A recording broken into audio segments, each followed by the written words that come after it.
Hello friends, आज मैं आपको बताऊंगा कि भेड़ बकरियों को हीट में लाने का इंजेक्शन। बहुत इस तरह के कमेंट्स आ रहे थे कि मेरे पास कि सर भेड़ बकरियों को हीट में लाने के लिए कौन सा ऐसा इंजेक्शन आता है, उसके अंदर क्या साल्ट आता है, उसकी कितनी डोज देनी चाहिए। तो आज की वीडियो के अंदर मैं आपको इस तरह के इंजेक्शन के बारे में बताऊँगा जो कि आप अपनी भेड़ बकरियों में प्रयोग कर सकते हैं।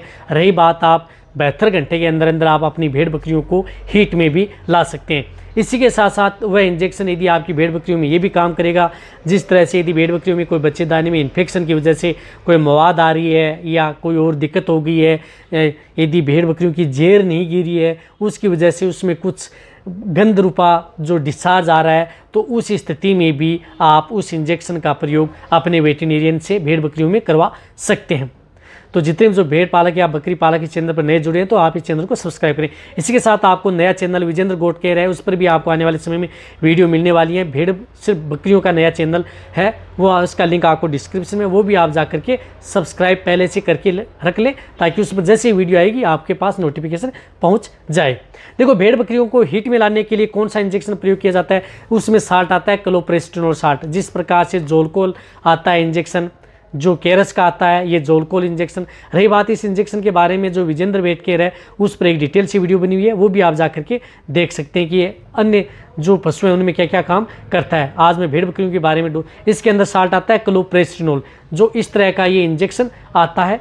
जिस तरह से ये 2 ml का इंजेक्शन है, तो इस इंजेक्शन का प्रयोग आप अपनी भेड़ बकरियों में, जब यदि भेड़ बकरियाँ हीट में नहीं आ रही है, आपने कई इस तरह की दवाएं दे ली, तो हो सकता है कि भेड़ बकरियों में कई इंटरनल इस तरह की दिक्कतें हो सकती हैं।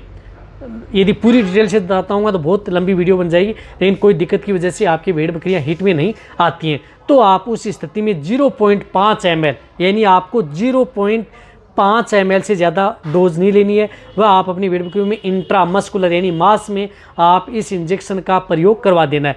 ये इंजेक्शन लगाने के बाद में आपकी बकरियां 2 से 3 दिन के अंदर हीट में आ जाती हैं, यानी वो डिस्चार्ज देना स्टार्ट कर देती हैं। डिस्चार्ज देना स्टार्ट कर देती हैं तो आप इसको मेल गोट के पास लेकर के आप उससे संपर्क करवा सकते हैं, यानी उनको क्रॉस करवा सकते हैं, डिस्चार्ज दे रही हैं। और या कई बार बकरियां बोलना भी स्टार्ट कर देती हैं। बहुत ज़्यादातर बकरियां हैं वो 3 दिन के भीतर ही डिस्चार्ज और बोलना स्टार्ट कर देती हैं। यदि बकरियों में किस तरह की कोई दिक्कत हो जाए, ज़्यादा मेजर नहीं हीट में आ रही हैं, तो 10वें दिन आप यानी 10 दिन बाद में आप एक बार इसकी डोज रिपीट और करवा सकते हैं। उसके बाद में आपकी बकरियां हीट में भी आ जाएंगी। हीट में आने के बाद में आपकी बकरियों को यदि आप क्रॉस करवा लेंगे तो उसके बाद में जो गाभिन ठहरने के, गर्भ ठहरने के चांस भी बने रहेंगे।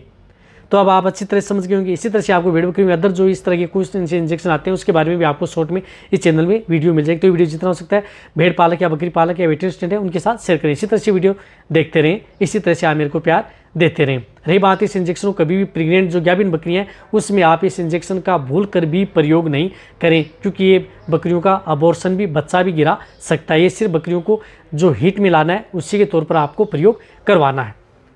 धन्यवाद।